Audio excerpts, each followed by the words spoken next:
Hello, everybody. You guys are all unmuted, so welcome. Hello, everyone out there, and welcome to another episode of Move, Crush, Count.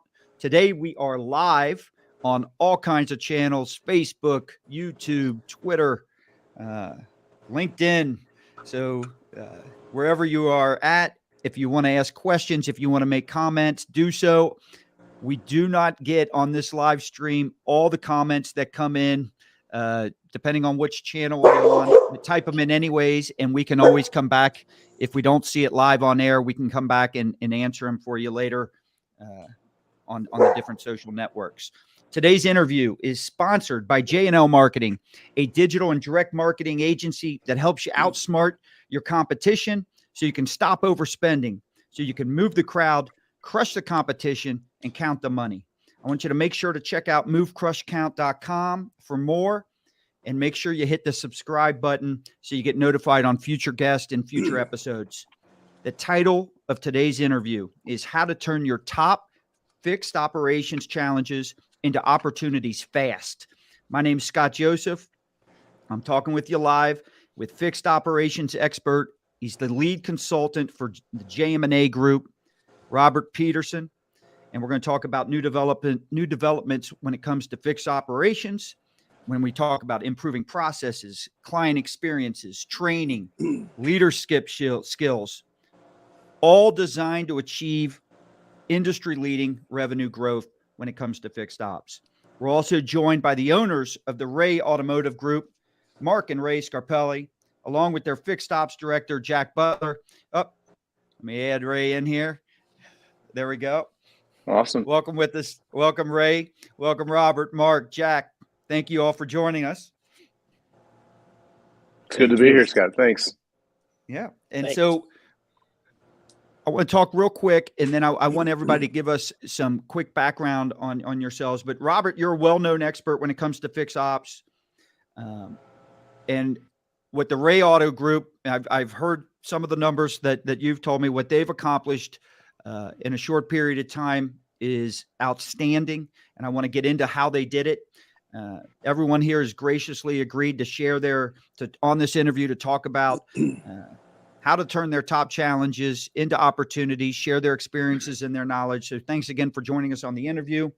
Let's jump right in and start talking about some of the latest ideas when it comes to fixed operations. So let's get a little bit about your background, and I don't know what order you guys are on the screen here, so I'll call you out, and let's do a few minutes of this. Robert, tell us a little bit about your background and experience. Oh boy, it started a long time ago. So back when I was a sophomore in high school, believe it or not, I needed a job to, I was in a cooperative education program in high school, actually, and I remember the teacher walks up and says, "Hey, you like working on cars, right?" And because I would take an auto shop, I'm like, "Yeah, I love working on cars." He's like, "Well, I got an opportunity at a car dealership. Are you interested in having that conversation?" So fast forward, I got a job working I thought I was going to be a technician, and it turns out I ended up working as a shipping and receiving clerk in part. So what I thought was going to happen, what really happened were two different things. But I'm really thankful for the journey that it led me on. And that was the beginning of this journey. It was a job to get me through high school, and here I am, 41 years later, doing all the jobs and parts, and the service advisor, service director, manager, bought and sold stores, built stores, did all that. I've been with JM&A in a fixed operations capacity for 18 years, and I currently oversee a good portion of the country in our fixed operations consulting and development with our dealer partners. It's been a great journey, and Mark, Ray, Jack, thank you so much for being with us today. Sure. And so I also want to add something to you guys, and I've said this multiple times. So my own stores work with the JM&A Group as well. I've never seen a company as large as you guys where every single person I've met is so professional, so willing to help. I don't know if they've got the secret formula to training, hiring. It's probably a combination of both, but it is company wide, and it's a huge company. So hats off to you guys. I wanted to do that shout out because I appreciate working with you guys. And it's been an outstanding relationship for a very long time. Thank you, Scott. Mark, Appreciate that. yeah. Mark, tell us a little bit about yourself. You know what? My career is started and is currently at our family of dealerships. My first job in the dealership was parts department, washing cars, those kinds of things. And college, went to Northwood University. And right out of college, I was hired out of college to work for General Motors. I was stationed in Boston for a couple of years. So I was an Oldsmobile rep. Like to think they didn't go out of business because of me, but needless to say, I was there for a couple of years. Were you there, Mark, when they went out of business? That's the question. No, I was not. Okay. I was not. We were a Oldsmobile dealership in our Antioch location during that time period, but came back to the store and we had expanded at that point in time. Ray will tell you more about our expansion, I'm sure. But during that time too, came up through the ranks, sales manager. I wrote service. Along the way, I was the chairman of the Chicago Automobile Trade Association, which ran the auto show here in Chicagoland. I also was the chairman of the National Automobile Dealer Association for a few years as well, served on a national level. Very proud of our industry and really have had a wide gamut of experience in our industry and love it to death. And, we're blessed to have a great consultant in Robert as well as JM&A. They are top notch. When we endeavored on doing this, it was one choice for us. So we're thrilled to be here and to talk about Robert and the team as well. Mark, you and I got our start in auto the exact same way. I too, back then it was called Lot Boy, right? So, that's what I started out doing is I hated it. I hated that job and all I wanted to do was sell cars. So, Right. Ray, tell us a little bit about yourself. Well, Scott, very similar background. We kind of grew up the same way with the broom in our hands. And we moved through the departments. I worked in the parts department. I worked in the parts department, also the service department, and probably my favorite stay was the body shop. I got to mix Bondo and I was telling Jack, our service director, when I'd come out of the body shop back then, we didn't have smoke eaters or anything. So I would kind of ingest some of the smoke, if you know what I mean. So I would come out of there and so I cough a little and choke a little, but taught me that, listen, this is a great department to be in and learn, but it's also great to get out of here too. So it was a fun experience growing up in the car business. But I also went to Northwood and Nice. met my wife there, so that was a great experience there. And after Northwood, I went through all the departments, the remaining departments in the dealership, and we got to purchase our first store, other than the store that our dad had bought into as a partner and eventually bought the whole thing, is the store in Fox Lake, which is a Chevrolet dealership. And then since then, Mark and I and the rest of our family have bought 4 dealerships now. Nice. And what's really exciting is my son is also involved, and so now we get to see the third generation grow up in the business. So it's pretty cool. That's great. You had mentioned that meeting your wife or future wife at your current wife, future at the time at Northwood, was a great experience. The real question is, was it a great experience for her? Well, I think you'd have to patch her in at this point, Scott. She may have a different input there. All right. Jack, how about yourself? Hi, good afternoon, everybody, and thanks for having me here. I've kind of grew up like the rest of these guys. I started in high school in the parts department. It seems like the ground floor a lot of places. Yep. And kind of grew up through that and ended up out in service. And I've pretty much done all of those things that everybody has. Unfortunately, I still get to hike cars, so I'm still a lot boy a lot of times. But So are we. in all seriousness, Yes. I had It worked never ends.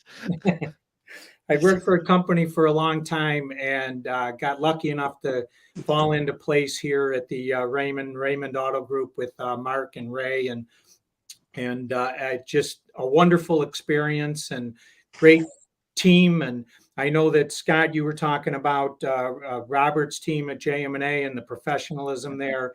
It is outstanding here. They are stand-up ownership, stand-up management. Everybody I've met within this organization is just really, really a great place to be, and I'm really excited to continue down that road. So let's talk a little bit, because I know you guys have experienced a lot of growth in fixed ops. Let's go before that growth, that big jump started for you. What were some of the bigger challenges you faced then? And I'll let any one of you guys answer, whoever's best for that. I don't think the challenges ever end, right? Yeah. Jack, you want to start? I'd be happy to. It's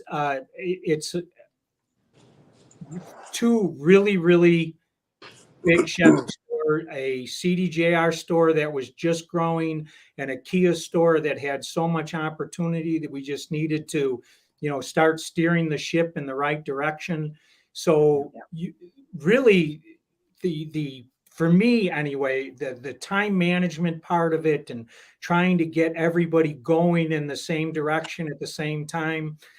Ray and I had a little conversation about whack-a-mole this morning about, hey, you fix this over here and something jumps up over there. And I think that was what was a lot of it. Just when you thought you had something going in the right direction, something else would rear its head, and trying to move beyond that. What did you guys do to overcome some of that? Or I guess make it more manageable, or to improve your time or your efficiency on that stuff? Well, I'm going to throw some kudos out here at Robert real quick. Don't expect it all the time, Robert, but when Ray and Mark came to me and said that, hey, we were thinking about, we're thinking about doing this, and not that I was skeptical, but I was skeptical. You were, Jack. That's a good word for it. Look, I was not the happiest guy in the corner, but I was going to go along.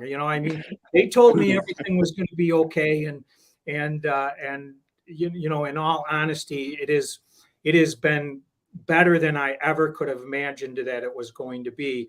Working with Robert has been. There's been a hiccup here or a hiccup there, but we really get along with each other, and there's no there's no mixing anything there. I mean, if something should be something, or something shouldn't be something, that's where we are. Jack, if I could add too, I think part of this was, we had in our fixed operations have been relatively good over the years. And with the advent of the front end department, a lot of manufacturer OEM programs with SFE type programs and bonus money, we got into a situation, I think, like many dealers who were going for that bonus money or some of those bonus levels. That being said, not that we didn't pay attention to our service departments as well as we should have, but you got on that track versus the fixed operation track. As things started to wane in the front end, we needed to bone up our fixed chops, if you will. And timing was everything for sure. Ray and I over the years have met Robert and Shirley with JM&A. We've been with them for over 30 years. And, we were good, but we weren't that good. We needed to get better. And that was really the primary move for us to migrate into looking into fixed ops more, seeing what was new in the market. Because in our case, average is not where we want to be. We want to be extraordinary and make sure that we're doing it right from a CSI perspective, surely profitability, and longevity with our employees. They've been there for a very long time, and I think the program really works out well for us. We're very involved. Let's go back to this. And any one of you, what was the first? I love, Jack, that you were skeptical at first, right? And I think anytime you're bringing in something from the outside where change is inevitable, probably are going to be recommended. And let's face it, you reach out to a company because you're looking for change, you're looking for opportunities for growth and improvement. Where was the first big breakthrough for you where you were like, you know what, this makes sense. I like what's happening here. What was there something that happened? Was it a moment in time? What was it? If I could add, yeah, I remember the conversation that Jack and I had all too well. I think the turning point is when the weighted goals got installed at the dealerships. That seemed to be a turning point from my perspective, to see not only that the employees could see it, our advisors could see their goals on a daily basis, but their peer group could see the goals. And I think that was a big agent of change, because oftentimes, in the front end, we're very numbers orientated. We're very, how many units, how many grosses, how many ups, what's your closing ratio. But when we get to the fixed operations, before JM&A and Robert, before we all started together on this path, we didn't, we weren't organized that way. And that's for my standpoint is a big turning point. I don't know what you guys thought. Well, I'll just echo in there, as we were starting this relationship, and again, I've known Mark and Ray for a really long time.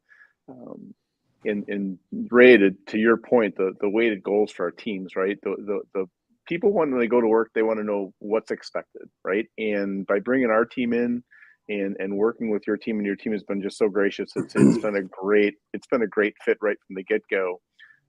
We bring the how and the what. And at the end of the day, we also wanted to make sure that everybody was connected on how much of this pie am I responsible for? And it no doubt, Mark, Jack, Ray, it gets uncomfortable at times, right?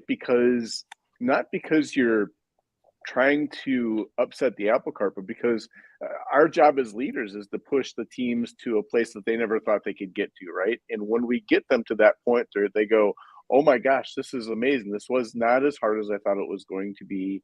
And those early conversations are difficult to have. But, Jack and I work seamlessly together. I'll chorus with that, so that together we're able to lead the teams and be able to get them to a place that they never thought possible. And the results over the last few months have just been spectacular. Being uncomfortable. Go ahead. I was going to just say that being uncomfortable is when they're uncomfortable, they're seeing results and there's a payoff too. And so it's worth getting uncomfortable for. And I think our people are starting to see that.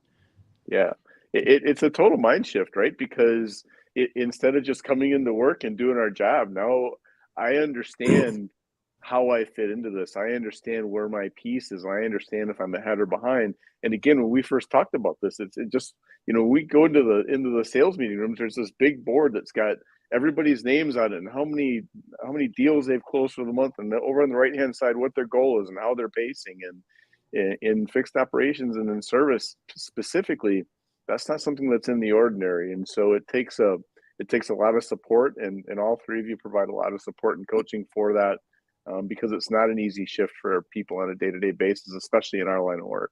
And the support part of it is you surely have it. On the other hand, there's a little bit of uncomfortability from a upper management perspective and also the dealer perspective too.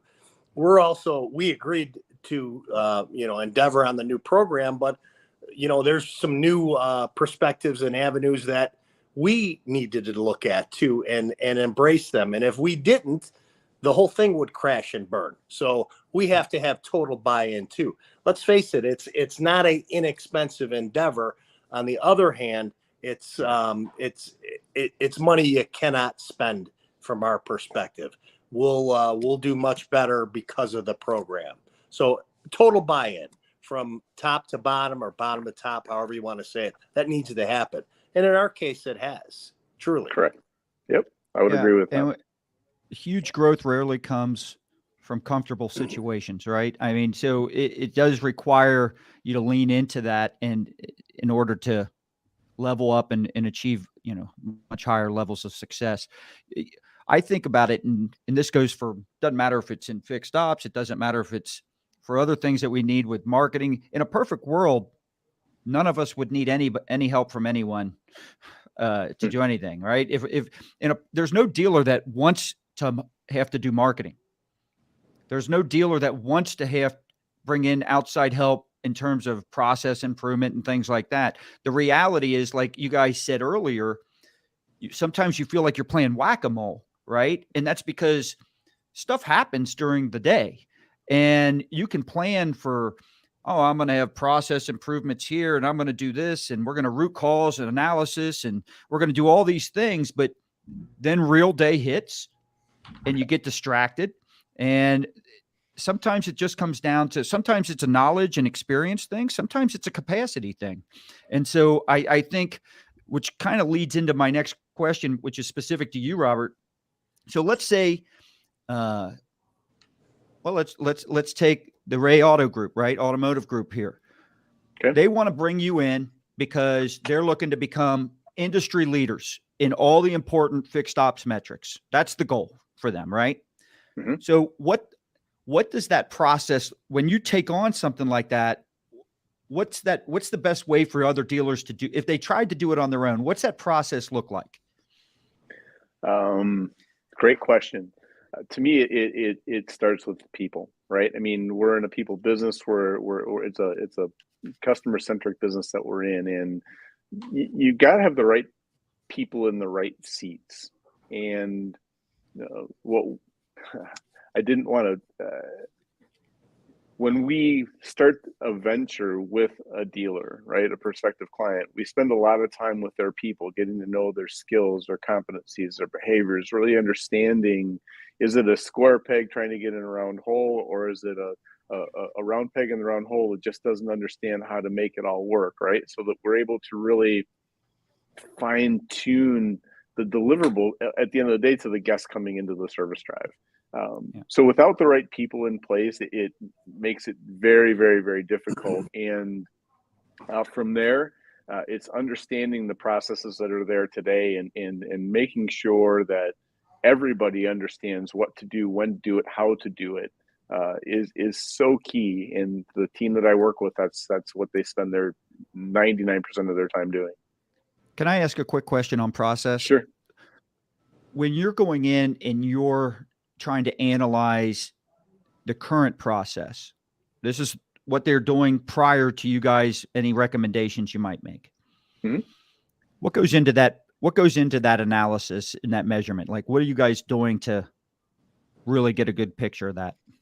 So we're in the drive, we're in the dealership, right? We spend a couple, 3 days in the store, really observing all the interactions that the team members have with the guests, right? How they are greeting the guest in the drive. Are we doing a good walk around with the guests? So not only do we get to know the guests, but we're also understanding how they use their car, what their buying motives are, what that closing of the prime item sounds like. So that way we can make sure that we're in line, so we get the right information to the right technician. We analyze that. What is their authorization process, their multi-point inspection process, updating work distribution, and then lastly, what does the active delivery look like, so that we can make sure that last conversation we have with the guest coming in is a positive one, that they're very happy that they chose us to do business today, and that they want to come back and do business with us tomorrow if they needed to.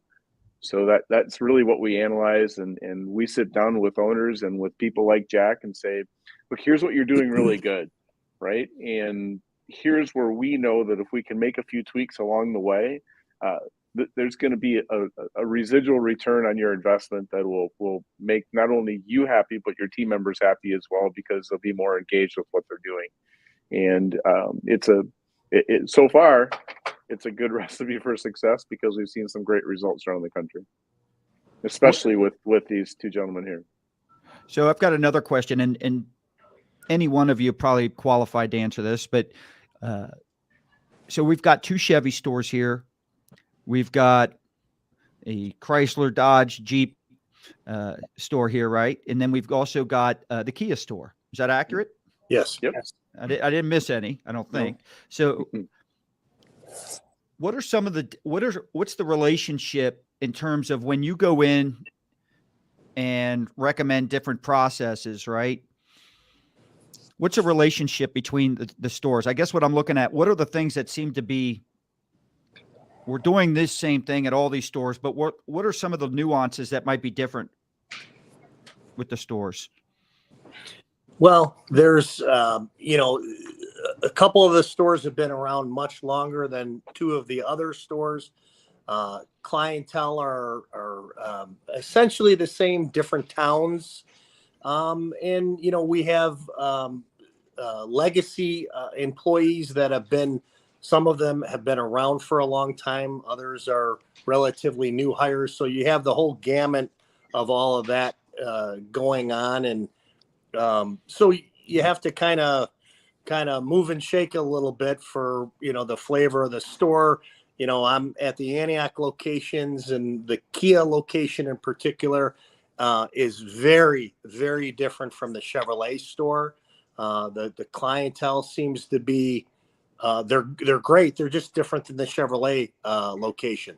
The Chevrolet store has been there for 62 years or whatever it's been. So you've got you know, it seems to be younger at Kia. So just there's some nuances that we adapt to and we roll with. And I will say the CDJR store in Fox Lake, as opposed to the Chevy store, you know, the Jeep customer is a lot different than a Chevy customer, a lot different, and a Ram customer as well. So, you know, it's, you know, even the metrics from manufacturer, 2 hours, you know, a ticket, a repair order, and labor is, you know, a standard at Chrysler, Dodge, Jeep, and Ram, but at Chevy 1.8 is. So, you know, they look, you know, there's different expectations for the manufacturers as well. So Jack, let me ask you, you mentioned earlier, one of the reasons that or you wanted help in certain areas is you're trying to take on a big project. You're trying to get everybody rowing in the same direction, right? And Mark and Ray, you guys had just alluded to the fact that some of the stores had been there a while. So you've got legacy employees that have been there a very long time versus new. And sometimes it's easier to get the newer employee to change because they haven't had a certain process as long as the longer tenured, right, employee. So I think, I don't know if there's a business out there that does not struggle with my question I'm about to ask. So I'm curious as to how you guys help solve that. And Robert, you can chip in as well. How, as you started implementing these changes, how did you get the team to buy in to where you did have everyone row it? Because you don't accomplish, and we need to get back to what has been accomplished here, but you don't accomplish what you guys have accomplished in terms of growth without that happening. So how did you do that? So real quick with this, and you know, the person, and I'll be honest with you, Robert's going to know exactly what I'm going to say here when I say it, Mark too. The person that we thought that was going to be our biggest problem was our biggest rah-rah at the end. Boy, he turned around. Our Kia service manager, David, he had some real reservations about everything when we started. He was one of our newer employees. He had not been here a long time, was not enamored with having a consulting group come in. But the way Robert matched up the consultant that went into that store, and him and David, I think they talk to each other on the weekends now. It's really an amazing thing. But that is what everybody was talking about. Mark and Ray were saying we had to have buy-in at the beginning. And even though with me, it was probably more like it's going to look like buy-in, it actually became buy-in pretty quick because the numbers started to turn around. But it was matching people and personalities. And Robert did a fantastic job with that. I will admit that. Well, thanks, Jack. I appreciate the compliment.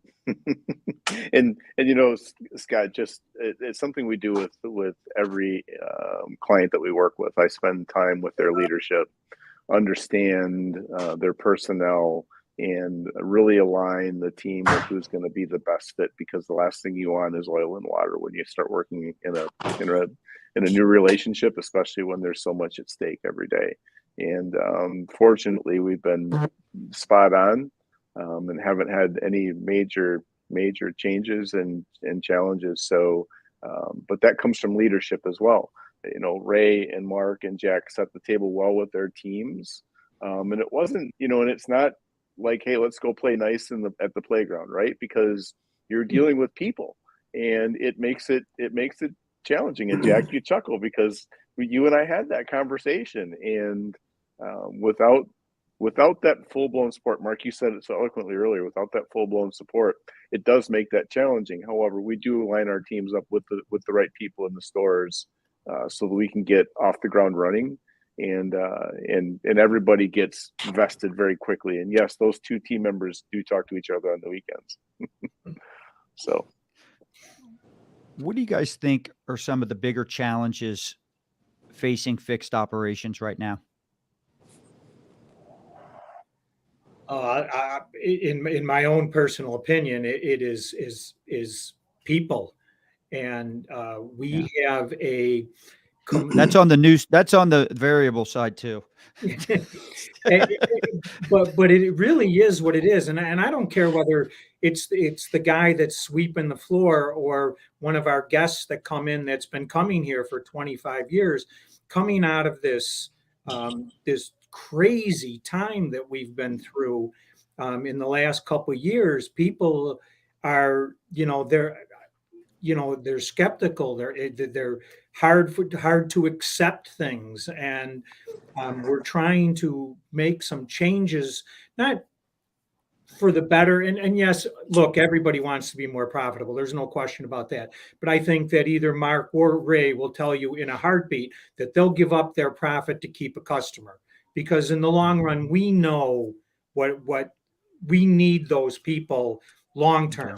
So us getting everybody onto the same page again after being in Illinois. So, I'll put that out there too. We've been in a hibernation mode for a while, and, now that we're out of it, and you can start to see people coming to life. And I think that it's going to get better, but we've laid the groundwork for moving to the next level continuously. But that is where we need to be. We need our people to meet the guests that are coming in. It's funny you say people. It's not funny, but it's true that you say people, because, I guess years ago, right? If you needed to grow and you could grow and you had I guess there was the market demand for it, you could always just add more bays, right? So Robert and I were we were at the Business Bourbon and Cigar event, and one of the mastermind topics that everyone was talking about was, how do we grow?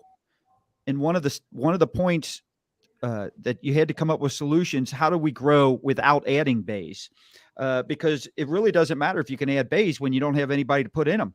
So, there's only so many technicians right there that are out there. We're struggling. One of the challenges, right, is filling the bays we have with the right people. So I think that's a good point. Is there any other challenges you guys see out there outside of people?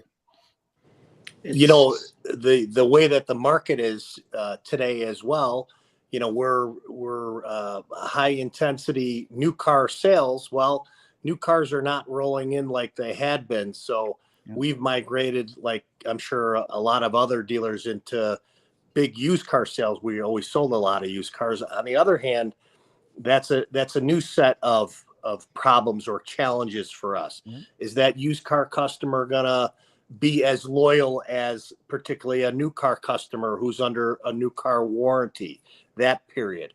How do we make sure that they know the Ray and Raymond philosophy of pit stops and free car washes and loaner cars, and the list goes on? But how do we educate, if you will, to let them know to come back to us versus going to a tire store or whatever? So that is really, that hasn't even hit us yet. We're selling a bunch of used cars, but that's 6 months down the road. Where are they going to choose to go? How do we make sure they know what they got with the total package with us, with the Ray and Raymond brand in our case? That's another challenge. So it's a huge challenge. I recently wrote an article, 11 tips to improve client or to increase client retention. And one of them touches on exactly what you said. You've got to educate and set expectations for whatever the process is up front, but then educate them as to what you do, how you can benefit and help them. And that has to happen continuously. Are there things you guys are doing? I'm glad you're bringing this up because it hasn't hit the dealer world yet. Everyone's, killing it right now, doing awesome. And it's easy no one's thinking, and the loyalty will be down. All you have to do is look at the loyalty rate, what happens when someone gets out of their new car warranty. And that usually is the big steep decline, right? So if that's not there, my question to you guys is, what are you guys doing currently? What are some of the things you're doing currently to help offset that? Scott, I wanted to just point out too, another issue is a lot of cars are being sold out of our market. Not only us, but by every buddy in this business now. So your point on, loyalty and retention is even more and more important. One of the things that we do to try to keep some retention and loyalty is sounds small, sounds like a basic thing, is loaner cars. We still provide loaner cars in our service departments. Well, it doesn't sound like a big thing, but it is a big thing because there are not a lot of new cars. So we've got a dedicated fleet at all of our stores of loaner cars available to try to hold on to whatever we can. And those customers that are within our trading radius and some that are, that we didn't sell, we're getting plus business because of that. It's another great point. A great point. Robert, you got anything on this? Any fixed operations challenges because you're working with multiple stores is the reason I asked this. So there might be something universal you're seeing out there that we haven't mentioned. Jack brought up people, and to me, I see turnover as a real challenge, right? In how we hire and how we recruit, making sure we get the right people in the right seats all the time, right? Mark, you brought up the used car customer, and so did you, Ray, about cars being sold out of market. When we do studies, we see that it's less than 2% of the used car customer comes back to the dealership that they bought it, which is just an unbelievable opportunity. And guys, we got into this conversation last time we were together, and how much there needs to be such an important focus on getting those people back. But I will say the one thing that I've seen with these three gentlemen is they found a way to make doing business with them easier, right? So they're responsive on the phones when people are calling. When people pull in, they're taking without appointments. They're not, if it's a Chrysler that pulls into the Chevy store, they're not turning them away. It's having an open door for everybody that pulls into the service department, because if my technician, if their mother's car broke down and it wasn't the car that I sold, they definitely would be able to fix that vehicle. So understanding that we are taking care of people, and understanding that the vehicle is their number one mode of transportation, having that mindset.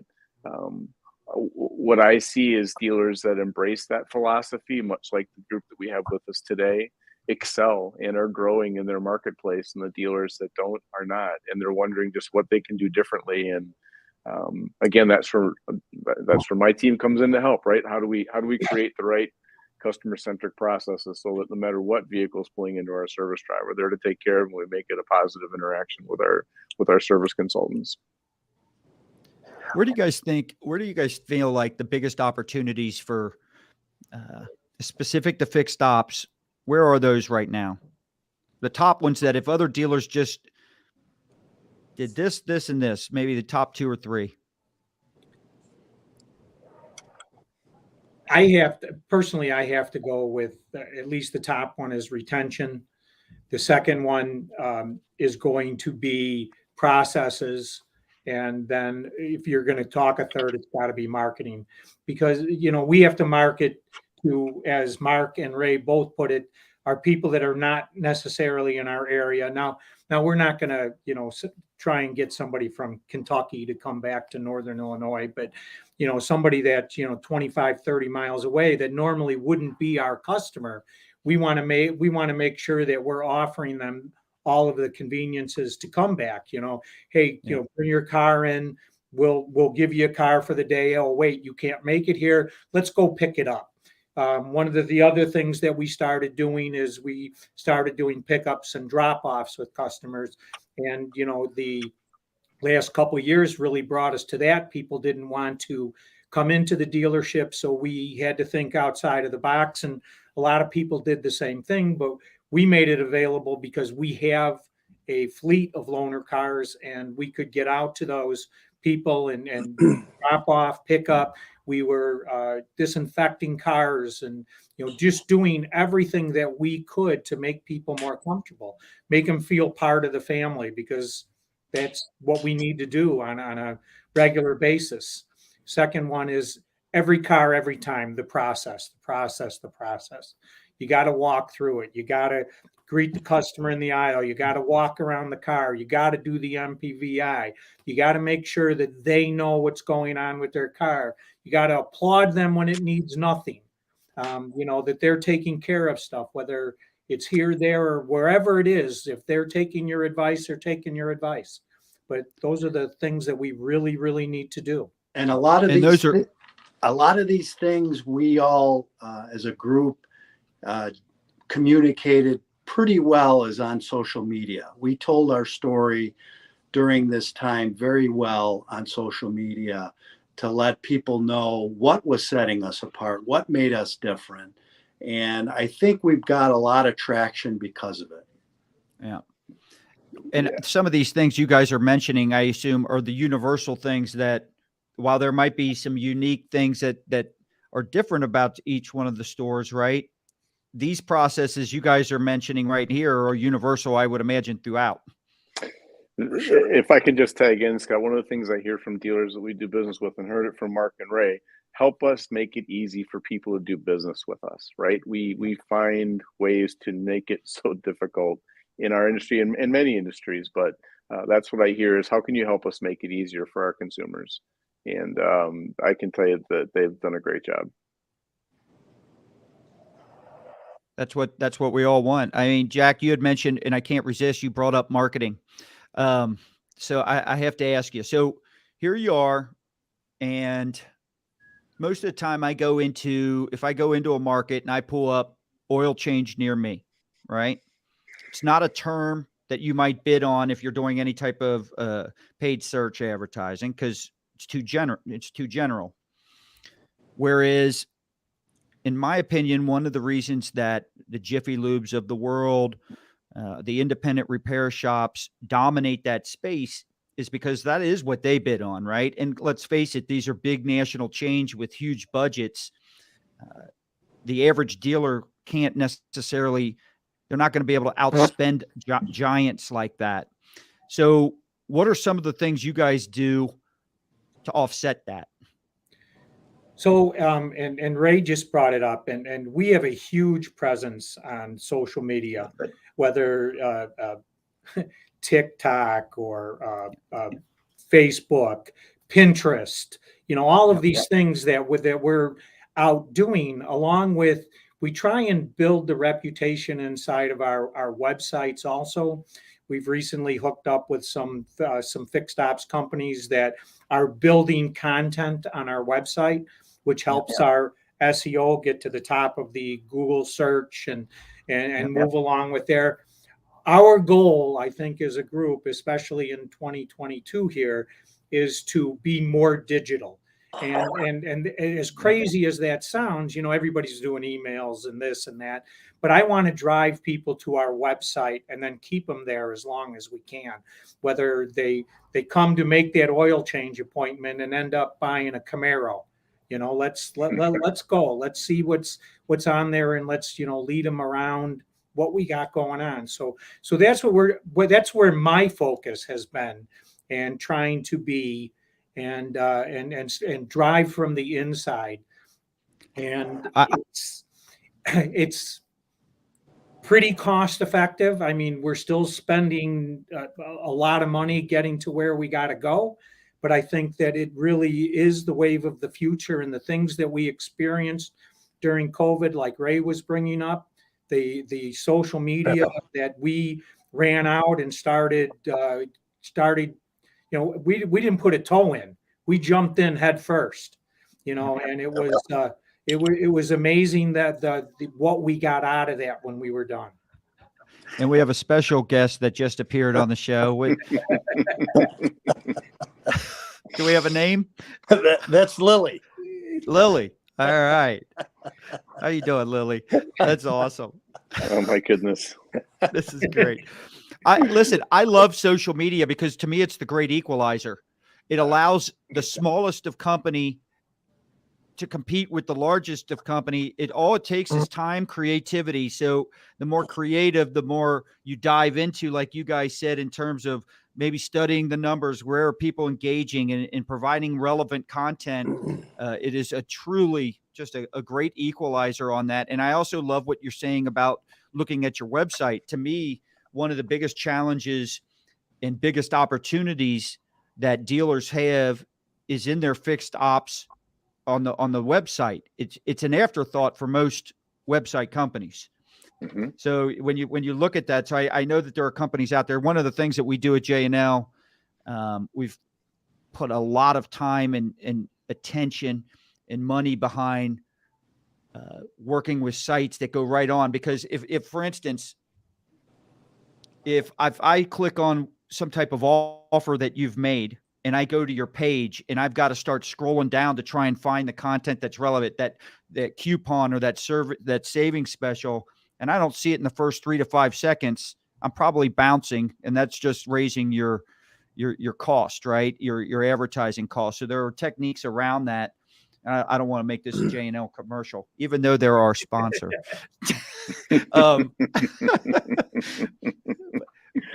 But I love that your guys are paying attention to that. I think it's spot on.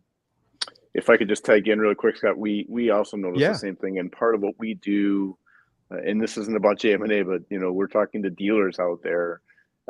We take a look at dealers' websites. We do exactly what you just talked about. How easy is it for us to find the service department, be able to make an appointment? What does that process look like? So we encourage dealers, even that aren't doing business with us, please log into your own website and take a look at it. And if you were a customer, are you happy with the navigation through it? And if not, make it customer friendly. We see that so many times. Heck, we've seen a dealer's website, Scott, where another dealer's information is on the website because they're the people that manage their site just copied and pasted the wrong dealership info on there. And when we presented that to a dealer, they were flabbergasted and embarrassed, right? So I just encourage everybody that's listening and watching, take some time, go on your website, take a look at it, and make sure it's in good shape. That happens a lot more than you think. I'll tell you, one thing I love about the auto industry, everything we're talking about here, if someone's listening or watching this show and they're not in auto, there's not one thing we've talked about that does not apply to their business. No. So I think there's so much to be learned from the auto industry, from sales, from marketing, and vice versa, by the way. I think there's a lot the auto industry can learn. Specifically, we talk about making things easier, right?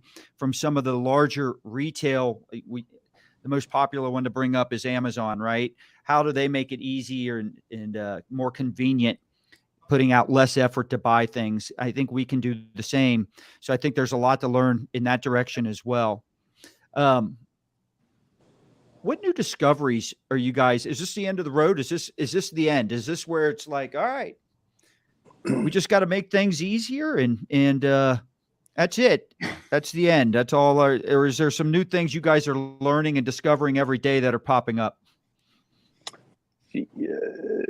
I'll yield first. I literally just left the meeting prior to this, and the topic of conversation was just this.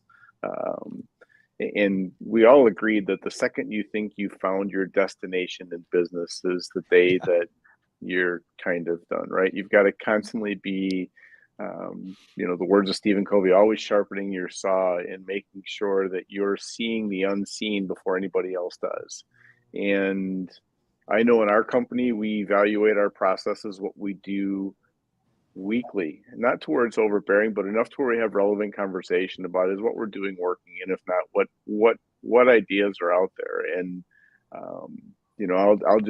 I got to plug one part of our company, and it's Dealer Talent Services. Right, we have found a way now.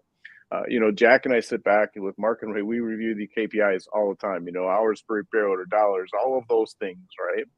And we now have found a way to start to measure job competency levels. And so that's one of the things that we are literally just dipping our toe into the pond as it relates to not only understanding the metrics and how people do their job, but where they see themselves skilled at, where their areas of opportunity are. So that when we start to really work with them on a one-on-one basis, we can really fine tune that developmental plan so that we not only can they grow in their output, but they can also grow in their job confidence, which everybody in this room knows that people work with us if we teach them and we show them that there's a better way of doing it, and we invest in them, they're going to invest in us with staying with us a long time. And at the end of the day, that's the goal, is to reduce that turnover and get everybody on the same page. Well, all you guys got to do is teach everybody what you guys do. That's so easy. All you got to do is take your manual and say, "Hey, do this." Yeah, right. It's so easy. We talk about website navigation and how easy is it for us to find, but we're one of the few industries now, not one of the few, but I mean, there's a lot of industries, if you try to call them, you'll never get a hold of anybody, right? You have to do 100% online. So we are an industry where it's a combo, it's a hybrid. You can either do everything you want online, and we're trying to do more of that, obviously, if that's what clients want. But at the same time, they can call us. And we talked a lot about this, Robert, at the event as well. And that is, think about the hassle of our clients when they call us. I'm curious to see how you guys have tried to improve, if that was part of the process improvement, because a lot of times, I call your store, right? I don't know who I'm supposed to talk to, right? And then all of a sudden they go through this phone tree of passing me around to 5 different people, and it's frustrating, right? It's not a good experience. So is that part of the process? Is that some of the improvements that happened? And if so, how? Well, we have BDCs in all of our locations to a certain extent, but each one of those is a little bit of a hybrid as to the next one. How they take phone calls, when they take phone calls, who they take phone calls from. But I'll tell you, the best thing that you can do is when you call one of those businesses, have one of your advisors call one of those guys and say, correct, call Johnny's Ford down the street and to ask them, what's going on with our used car that we sent down there for a warranty repair. And then make sure that you never treat anybody like that. Oh, that's Joe's repair order. You got to talk to Joe. Well, okay, can I talk to Joe? Well, he's off until tomorrow. I think that was one of the first steps that the consultants that worked with us from JM&A did, is the day before that they actually came into the store, they called all the stores, and they called and they went online to see how easy it was to either call or make an appointment via our website. And so some learnings certainly came out of that. I think we did pretty well. I don't know, Jack or maybe Mark or Robert could speak on that. I think we did pretty well generally on that. So Yeah, and it's a big challenge for dealers for any business, really, Scott. You hit the nail on the head. So what our team does is really work with people in Jack's position and Mark and Ray, and really understand what their ultimate goals are. And then if they have a BDC, work with the BDC, make sure they understand the importance of their job. When you think about that job, it's not a high glory job in a dealership, and it doesn't take much for a few phone calls before people get tired of answering the phone. But really helping everybody understand how many guests we need to have come into service, and then having the manager really review how many appointments coming in, so that when that phone rings, they understand where it all fits. Again, I go back to people knowing what to do, when to do it, how to do it, and why they need to do that, so that it all fits together, so that they understand that they're the driver behind what that dealership needs from a customer engagement piece, and it's so vital. Well, one reason you need to have another company do that is because if we do it, there may not be anybody left in the stores. It's so aggravating. I can tell you, it's painful, right? When I bought our first store, on the marketing side, we're doing quality control on the phone calls, all right? And I'm listening. This is first week, and I'm listening. I've got a managing partner, and I'm listening to these calls, and they're brutal. And I'm like, we're not going to sell anything. And of course, then we'll blame it on the marketing or whatever. Yeah, I'm sending him these recordings. All right. After a week, and by the way, I would never recommend this, and I definitely don't do it now. I would after about a week, Joe, my partner, goes, Scott, you gotta quit sending me these recordings. I can't do it. I find myself preaching instead of teaching because they were so bad, so brutal. So I mean, to me, there's a big advantage by having an outside company listen to that and then make a recommendation. First off, it probably takes some of the emotion out of it. That would be one thing, but then it just gets down to the solutions only, and you can dive into that. So that's funny. We were talking about that. Brought that back up to me.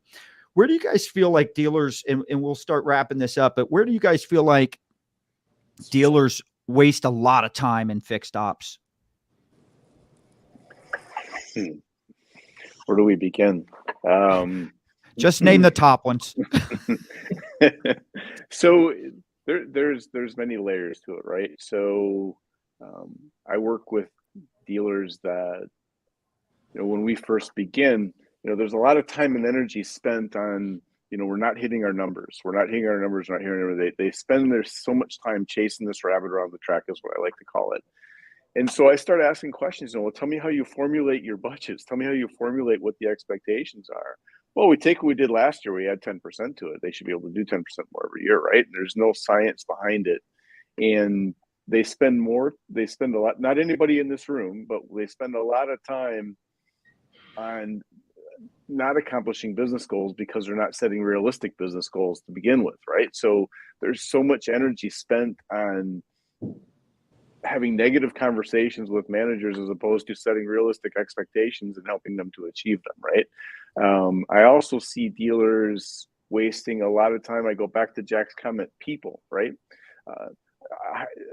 Even still today, as much as we've improved, we're still hiring square pegs and round holes, right? And then trying to spend a lot of time understanding why it is their turnover rate so high, when in reality, there's not a good onboarding process, so people don't know what to do, when to do it, how to do it. So they don't have people feeling comfortable, and when people don't feel comfortable, they generally stop showing up.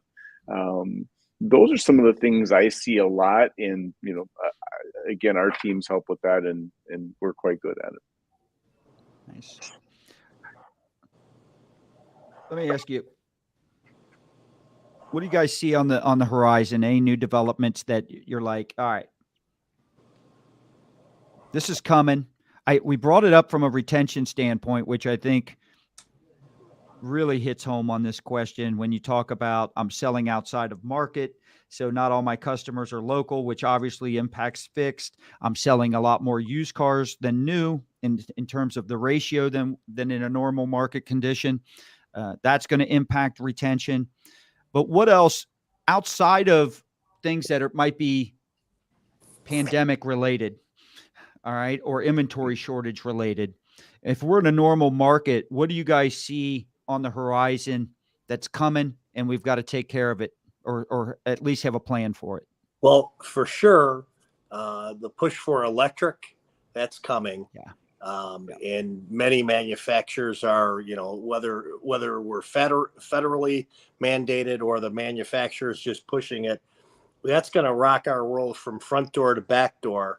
They're not going to be traditional, obviously, combustion type automobiles. So we're going to have a different myriad of being able to fix the car, not fix the car, replacing parts. Is it a computer flash versus changing out rebuilding a transmission or whatever. So that's going to affect us really from front door to back door, and we've got to prepare for that. Charging stations, you name it. I don't even know if we've considered the whole thing yet of how that's going to really change our dynamic of our business. Yeah, no, that's a great point. I think it Go goes ahead. back to what you said earlier too about, are we arrived? No, because it's always changing, right? So if EVs are coming at us, how are we going to make it in the EV world in service, right? So that opens up a whole suite of opportunities and possibilities, right? So is it, we got to get really good at detailing. We got to get really good at tires and brakes and. Yep.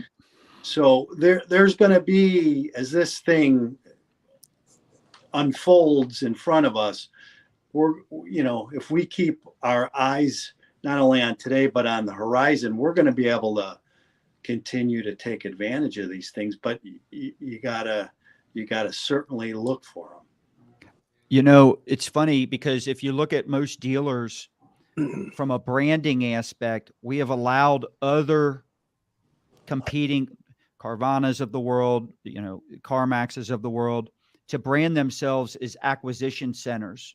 Dealers have become very good at it in the last 12 months out of need, right? We have to acquire more vehicles. So we've all done a better job of making our presence known that, hey, we want to buy your car. We'll give you cash for your car. We'll pay you more for your car. Here's a center location for that basically a system or a process in place to acquire as many vehicles as we can. I think on the fixed op side, that is tires. Tires are going to be there on electric vehicles just the same they are now. And I also think it's going to replace oil changes, because this is something that Dave Boyle says a lot. If you listen to anything he has to say, but tires coincide right when the warranty usually expires. It's usually the big expense that they've got to come out of pocket for. And the problem is, just like dealers prior to the pandemic never marketed or branded themselves as acquisition centers, no one thinks is the dealer is the tire center as well. We've allowed people to kind of steal our milk money a little bit from that sense as well. So if we take the same approach we've done on acquisition to tires, I think there's a big opportunity there. What's your thoughts on that? Scott, I'll agree with you 100% that is something, any type of that maintenance, the shocks, the struts, those suspension type of work on those. But really what's going to, in my opinion, the thing that scares me the most is you're going to have to take a whole workforce of people that are used to working, as Mark put it, on combustion engines and change them to electric. And we're going to have a lot of these younger guys that are spending days and weeks in classes and in training and learning how to do these things. I mean, if we take our two Chevy stores, there's two EV guys at those stores. Both of those places employ 17, 18 mechanics. So in 5 years, it's going to have to be the reverse. Yeah. So it is something, but that is also going to drive that business back to us, because there isn't the independent that's going to be doing that. They're not going to have the same availability that we're going to have, because not only because is it the right thing to do, but we have access to that training. Yeah. And we've been, we've been in line for a long time, and this is something that I really see that is going to help that move, because people aren't going to be able to see as many independents. Are there going to be some that take the bull by the horns? Yes, but when we get down to these EVs and these electric cars, the ones at Kia are different than the ones at GM. You can't just flip flop from one to the other. It's not like changing a spark plug or a coil. Can I just tag in really quick on the tire conversation, Jack? Great point. I agree with you that it's going to become very specialized. Tires are going to be one of those commodities that on every vehicle are going to wear. And Scott, to your point, dealers haven't done a good job in really branding themselves as the place to come and get tires. But one of the things that I see in my travels is, dealers haven't gotten in the tire business, right? So they say they want to change tires, and we know that there isn't anybody in the world that budgets to replace their tires. They don't start putting money away the first day they buy the car to spend the $1,000 on a set of tires. And so when we get to that point, we start having that conversation with the guest, and we want to present them, and the guest says yes. We say, great, today's Monday, I'll have your tires in on Saturday. The reason we don't sell as many tires is because, number one, we don't present it the right way. We don't get the guest involved. And lastly, when we do have that sale as an industry, not again, as an industry, we don't have the tires in stock, and therefore we can't make the sale today because it goes back to that convenience factor. We make it inconvenient for the consumer to want to do the business with us. Yeah. It's just, we've got to stock them, and we've got to work with our tire suppliers to make sure we've got the right ones in stock for our brands. Mark, Ray, you got any thoughts on that? Well, for sure, stocking of the product is got to happen. So we can't stock everything. But in regard to tires, and it kind of is a gateway to look over the automobile. So front end alignments and all of those things, we just better embrace it in our stores, which we do. Our tire sales are okay; they could always be better, but we have embraced that. We're multi-point inspections and tires and front end alignments. Those are all things that are so important right now, but they're going to be ultra important going forward for sure. Scott, like anything else, you got to make it part of the process. If you make tires part of your process, you'll have some success. And right. we've made that part of our process, and we've had some success with tires. All right. Well, guys, I want to thank you. I want to thank Robert, Mark, Ray, Jack for an outstanding interview. There has to be, if someone's listening and can't take some of this stuff and immediately apply it to their own business situations, they might be in the wrong industry. So I think you guys got specific on some stuff, and I love some of the things that you guys brought up, some of the potential challenges coming on the horizon there. It's a few things that we need to think about and actually start taking action on now. So, Robert, tell us a little bit. You guys have got a free guide that you guys offer on your website, a free guide to dealership growth in 2022. We're going to put the link on Move Crush Count, but I'm going to put it up here as well. You can go to jmagroup.com. You can get this free guide. Can you just give us a real quick elevator pitch as to what's in there? So it's a great guide to help the business operators really understand some of the steps that they can take to help grow their business, retain more guests, sell more cars, and make more money. At the end of the day, that's what we're all in business for.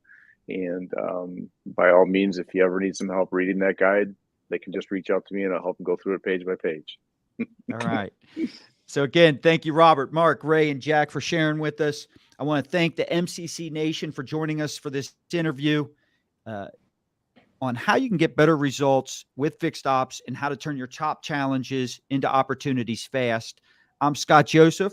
Thanks again for joining us on Move Crush Count. Make sure you follow Move Crush Count on YouTube, Instagram, and Twitter. You can join our groups on Facebook and LinkedIn, where our experts like Mark, Ray, Jack, and Robert are there. If you pop in some questions there, they can answer them directly.